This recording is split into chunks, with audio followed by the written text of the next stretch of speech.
I know y'all probably waiting on my thoughts on this whole Giannis situation as a Bucks fan because it's been all over the NBA media for like the past 24 hours.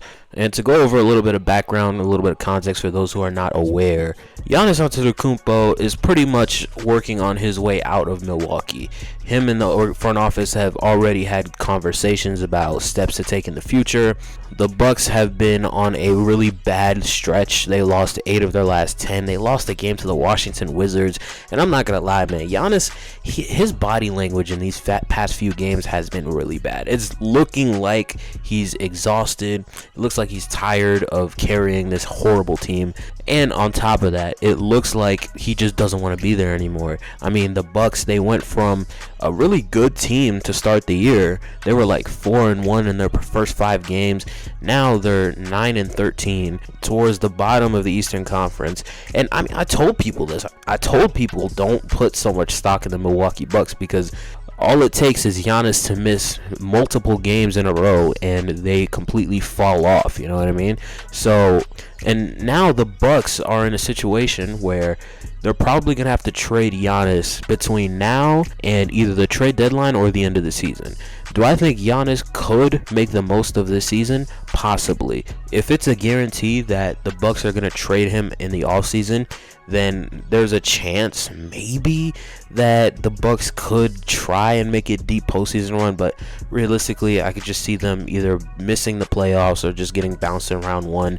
I mean, I would love to have like a 2018 LeBron type situation where we all know the star player is going to leave. Like, we all knew in 2018 LeBron was leaving Cleveland. We all knew that. But it was just fun to enjoy the ride. I wish we could have one last ride with Giannis. Pause. But at the end of the day, I mean, if Giannis truly wants to leave the Bucks in this situation, I really don't blame him. I mean, he's given everything to the city. He gave us a championship. And I do think in a perfect world where Giannis does have a competent team around him, that the Bucks would have him for the rest of his career. And the Bucks have done a really bad job of surrounding Giannis with talent. They didn't really go after many good free agents. They went after like Cole Anthony, and they just went after mostly guys who weren't getting enough opportunity elsewhere. And Cole Anthony has been a huge disappointment this year. I thought he would be way better. Obviously, the Bucks are still dealing with some injuries. Taurean Prince is out for the year. Kevin Porter Jr. has been in and out of the lineup. We still have Doc Rivers coaching this team. Like, this is bad, man. This is a bad situation to be in. But addressing the trade rumors and the possible trade destinations, I'll be honest. I know Giannis wants to go to New York. I know he wants to be a New York Knick. And it makes sense, right? I believe Giannis wants to stay in the East because he doesn't want to have so much static in the Western Conference, which makes sense as well. But, like, at the same time, I do think Giannis is going to have to understand that he's going to have to make a compromise, all right? You have to make some type of compromise because the Knicks, there's no possible package that they can put together that is going to be advantageous for the Milwaukee Bucks, even if you get a third team involved. Because as a result, right, when you're trading a player of Giannis Antetokounmpo's caliber, you're going to have to trade multiple draft picks, multiple high-end first-round picks, and the New York Knicks, they traded away a majority of their draft capital in that Mikal Bridges trade. They made their championship window very, very tight. It's only like 2 or 3 years realistically, and on top of that, they're going to have to include Karl Anthony Towns one way or the other because he's making upwards of $60 million a year. There's no way you're going to keep him, Jalen Brunson, Giannis, and possibly one of either Josh Hart, OG Anunoby, or Mikal Bridges, and you don't really have that many bench players you could trade either. So you can pretty much eliminate New York from any possible conversations. You also have the Oklahoma City Thunder, who could, if they really wanted to, like if the Oklahoma City Thunder wanted to just send a big fuck you to everybody in the NBA, they really could trade for Giannis Antetokounmpo, and they would still have an insane level of talent left over, especially on their bench, because they wouldn't have to trade that many bench pieces. Realistically, they would have to include Lou Dort in that deal. They would include Hartenstein in there, a few first-round picks. Maybe they'll throw Caruso in there as well. But even in that situation, the Bucks are really only in it for the draft picks because Isaiah Hartenstein is like 26, Lou Dort is like 28, Alex Caruso is in his 30s. Like the Thunder, they don't really have like a young player on their team that can develop into a star if prompted opportunities. Like, they don't have a Dylan Harper on their team. They don't have that type of player. A lot of their young players are just very high quality role players. And despite having a ton of picks, I mean, I don't think that the Thunder would do something like this, because it would close up their championship window by a long shot. Like, in my opinion, I think OKC could contend realistically till the end of the decade. I think OKC will be in championship contention consistently till the end of the decade, unless injuries hit them hard, or unless they have to trade certain players and they end up blundering a trade. OKC will be fine for the rest of this decade. So trading for Giannis, I think it would actually hurt them more than it would help them. But at the end of the day, they'll still win like 2 or 3 rings if they do it. And then you have other teams like Toronto, Atlanta, who have young players on their team, and they also are somewhat big markets. Like, I think Atlanta would be a good spot for Giannis, because him and Trae Young would be a seamless fit. You have an instant lob target there, and on top of that, you also have a really good defensive piece, and you put that possibly next to like either a Kongwu, or if they have another center, if they put KP in that trade for salary, and then they maybe put like Reese Shea or maybe even Jalen Johnson in that deal, possibly for salary. I think Atlanta could pull something off.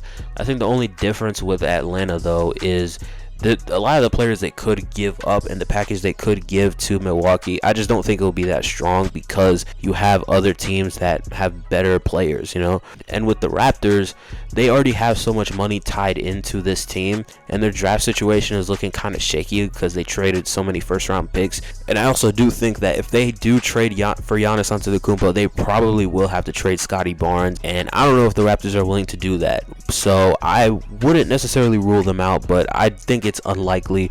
Atlanta, I think they're like the second or third most likely team to trade for Giannis, but I think the most realistic and honestly best possible destination is San Antonio.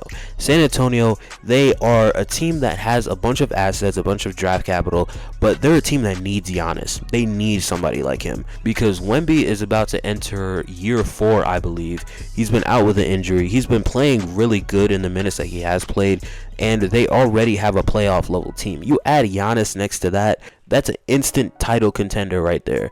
And then you also add on top of that, you know, having Wemby, who was already lacking some good playmaking. You have De'Aaron Fox there, who you fix that problem, and on top of that, you have Giannis, one of the best playmakers in the NBA. You fix that problem tenfold. And just think about the defensive impact, right? One of the major problems that OKC has is that they don't know how to stop really good bigs. Giannis is roughly 6'11", 240, 245 maybe. Wemby, 7'4", 220 pounds maybe, right? And then OKC has Chet, who's kind of lanky, but he has put on some weight. He, along with Isaiah Hartenstein, in my opinion, they're not going to be able to hold somebody like Giannis or even Wemby in a possible regular season or playoff matchup. Like, the Spurs are going to eat in the paint against OKC, and that is the only real advantage that some teams have. Now, with OKC's dominance over the past few years and the dominance that they could have over the next few years, a Giannis trade to the San Antonio Spurs could possibly put a monkey wrench in that, right? There could be some years where OKC just simply cannot hold Wemby or Giannis, and their defense, despite how great it is, it just simply cannot contain 2 completely dominant forces in the paint, right? And this works out for Milwaukee as well, because the Spurs have assets that they would want, right? The Spurs have guys like Dylan Harper, Devin Vassell, Keldon Johnson. Some of these guys are relatively young. Some of these other guys are quality NBA players. On top of that, you would have to throw in Harrison Barnes for salary. And the Spurs have draft picks that you could trade that could end up being really, really valuable in the coming years, especially 2027, 2028. Some of those picks could end up being like top 5, top 3 picks in those upcoming drafts, right? Because we all know when Giannis gets traded, it's ground zero. Like, the Bucks are back to being like bad. They're back to being complete garbage. Maybe they'll make a play-in tournament once or twice, but they're not going to win anything. It's back to a rebuild. So in my opinion, I don't think the Bucks should rush this unless the Spurs just outright out the gate give them the best possible offer. But I don't think that they're going to do that, because I don't think the Spurs want to gut their roster in order to get Giannis. I know how great Giannis is, but ideally I think they would want to keep either Castle or Harper on their team. As much as I like Stephon Castle, I think he's ultimately going to be the one that stays, because to me, from what I've seen, Dylan Harper shows that he could be an all-star level player in the next few years, and I think the Bucks are going to key in on trying to get him mostly. I like Devin Vassell, but I think his ceiling is probably a six-man type player. Like, I don't think he's going to be a star, and I'm not saying there isn't any value for someone like Vassell, but I just simply don't see a all-star level leap from him. But even despite that, in the time that Wemby has missed, he's been playing really good basketball. But overall, I really hope that the Bucks really take their time with this. I hope they don't rush this, because one of the things that always sucks about players demanding out is the process that it takes for a certain player to get traded, right? Like, sometimes, with like James Harden, for example, the trade will happen almost immediately, because James Harden, him requesting a trade would cause a lot of negative media attention and things like that, which it does hurt the team's chemistry, but also it puts like a dark cloud over the team, right? Like, remember when he requested a trade from Philly? Like, even despite the fact that Harden requested a trade, they tried to play through the whole situation. He wasn't playing games. I think he did try to come back for a few games, but ultimately you just knew, like, okay, it's over, right? And then once he got to the Clippers, the whole dynamic changed. The same thing happened with James Harden in Houston. You could just feel his time was over there, right? Even despite some of the games that he put up, like he put up like some 40-point triple doubles in that time where he was requesting a trade, and that was around that time also where he came in the season out of shape.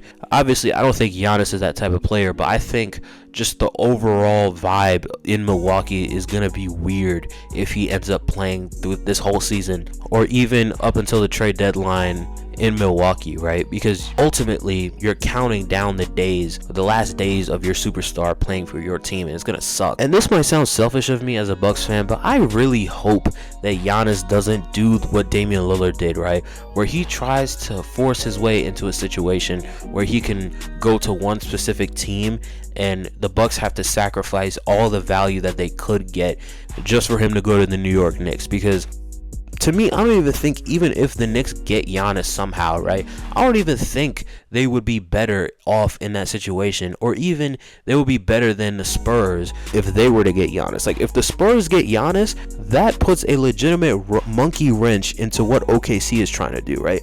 And that is a team that legitimately could beat OKC. Like, the Spurs, as they are right now, they're not beating OKC in a 7-game series, even with all the talent that they have. Even any team in the Western Conference right now, the only team that has a real shot at beating OKC is Houston. And that's because they have guys that are versatile. They have guys that can play really good defense, and they have very lengthy players. Like, a lot of their guys are like 6'6" and above. They're quick, they're shifty, they know how to move their feet defensively. That's something that could be very valuable in a 7-game series against OKC, especially because OKC has a lot of that too. But the problem with Houston is that they don't have a point guard. They don't have a real playmaker on their team, and that's going to hurt them big time against OKC. Difference is the Spurs have that in De'Aaron Fox, and they would also have extra playmaking if they were to get Giannis on their team.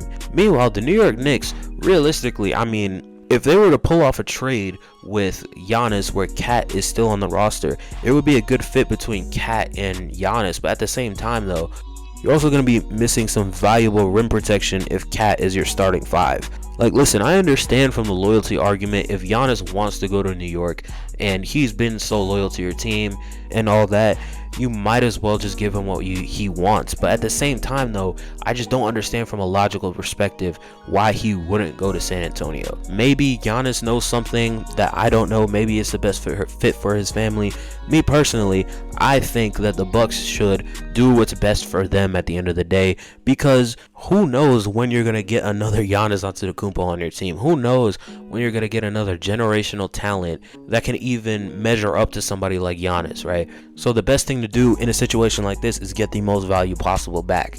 And another thing, I'm seeing people be critical of this whole Giannis situation, right? Like, I'm seeing so many people be critical of the Bucks front office, saying, oh, they did such a bad job and things like that. Like, I need people to understand, the Bucks were put in a situation where they had a 34, 35-year-old point guard, aging veteran point guard, who was barely an all-star last year. Yet this same guy tore his Achilles in the playoffs. Not only did he tear his Achilles in the playoffs, but he was going to be under contract for another like 2 or 3 years. The guy had a very unattractive contract. He was injured, so that means no team was going to trade for him, and he was going to be under contract for another year. And the Bucks were forced to be in a situation where they either had to essentially waive the guy and stretch his contract for like another 5 years, which would hurt their cap, or just keep him on the team and risk having a situation where he's unhappy and further hurts the team's chemistry. And it was a risk, but at the end of the day, in my opinion, the Bucks were put in a position where they had no choice. And the thing is, people are gonna, say, oh, well, the Dame trade was a mistake. And, the thing is about a lot of these trades, in hindsight, they look really bad, right? Damian Lillard, I'm not saying that he's washed or anything, but I really doubt that he comes back even maybe 50% of the same player he was. Because an Achilles tear at that age, I doubt that he is going to return to being an all-star level player. If he's an all-star level player and he comes back, I'm going to be really mad, because we essentially gave this guy up for nothing, number one. But number two, he re-signs with his old team on a extremely cheap contract, and now that team has more flexibility to make even more moves, right? But hey, it is what it is, right? Me personally, I don't blame the Bucks for making the Dame trade. I think personally, after losing a 1-8 matchup to a team that you were supposed to beat, losing in the fashion that they did, they had to do something, right? So trading for Damian Lillard, it wasn't the worst thing in the world. And on top of that, we forget Damian Lillard was coming off of a 32 point per game season that year. He, I think, led all point guards in points per game in 2023. So you look at that, and you also take into account the fact that you still had Chris Middleton, Brook Lopez. Like, despite the fact that the team was old as hell, the team still had a bunch of talented players on it, right? So you can't necessarily blame the front office for making that move. It just simply didn't work out for the way that they thought it was. And that just happens sometimes in the NBA. A team will make a trade that they think is going to work out better than it did, and it doesn't work out. Injuries are mainly to blame for why Dame and Giannis didn't work out as a duo. And to me, that's fine. The only problem I really have is the fallout of the Damian Lillard situation, and how, if things go right for the Blazers, how much of an advantageous situation they're going to be in comparison to my Bucks, right? Because you could really make the argument that waiving Damian Lillard was a catalyst to Giannis requesting a trade today. But as far as what I hope happens, I really hope that Giannis sticks it out for at least the remainder of the season. If he wants to get traded, all power to him. He's done everything for this franchise. I can't really get mad at it, but I really do hope that Giannis sticks it out at least for one more season, man. Like, come on. Like, when Giannis was playing, the Bucks were a good team. And it is kind of crazy how one bad stretch is leading to all these like trade conversations and everything, but that's just the nature of the NBA for you. But if Giannis does get traded at the trade deadline, I do think that the Spurs 100% need to be the front runners in these conversations. I don't want to hear about the Lakers. I for damn sure don't want to hear about the New York Knicks, and I for damn sure don't want to hear about any other team that's not named the San Antonio Spurs. I'll entertain OKC just because why not? But that's a situation where I think the Bucks would want that more than OKC would. You don't need to be in these trade conversations, gang. Like, I'm seeing people talk about the Lakers to try to, like, bro, who do the Lakers have? Like, this is why I hate Lakers fans, bro. Like, the Lakers fan base, they always think that they're entitled to get every star player. You already have Luka Doncic, man. Like, what more do you want? I'm seeing people talk about the Warriors, and I just laugh, man. Like, it's always the same teams. Like, who do the Warriors have? Like, you really expect me to believe that Jimmy Butler and Jonathan Kuminga and like all these bums are like equivalent to the similar amount of value that Giannis would bring? And you really think that the Bucks would accept a trade featuring Giannis for like Jonathan Kuminga, Will Richard, and like whatever first round? Like, bro, get out of here, bro. Like, if I'm John Horst and the Warriors GM is calling me talking about some, we like to offer you Jonathan, I'm hanging up the phone. As soon as you say Jonathan whatever, your call is getting put straight to voicemail, buddy. And also, I don't want to trade with poverty franchises. Like, the Hornets, The Hornets have nobody that I would want. The Nets, maybe, if they would give up like maybe 5 or 6 first-round picks, we can have a conversation. But even then, the Nets don't have anybody right now that I would want that could be like the tank commander. Maybe Michael Porter Jr. if they really want to trade Michael Porter Jr. But even then, why would Giannis want to go to the Nets? Unless he wants to do like a Kevin Durant, Kyrie thing where he tries to build his team post-trade, which, I mean, that's fair, but like, I think ideally Giannis, if he does get traded this season, he wants to contend this season, right? So I don't think the Nets are in contention for that either. It's really only the Spurs, to be honest. The Spurs are the best option. They could give the best return, and I think San Antonio is a good city, a good enough city to where Giannis would want to stay in. I mean, why not? You really can't sell me on any other team but the Spurs. But that'll be it for this video. It sucks that Giannis is probably going to be traded at some point this season or in the offseason, but you live and you learn. I've pretty much come to terms with it. I came to terms with it probably last summer. I knew this is probably the last season that Giannis is going to play in a Milwaukee Bucks uniform, and I'm perfectly okay with that. As long as we get the best possible return, that's all I care about. If you like this video, make sure to hit that like button down below. Subscribe for more videos. Let me know your thoughts on this whole Giannis situation down below in the comments. But that'll be the end of this video, and I'm out. Peace.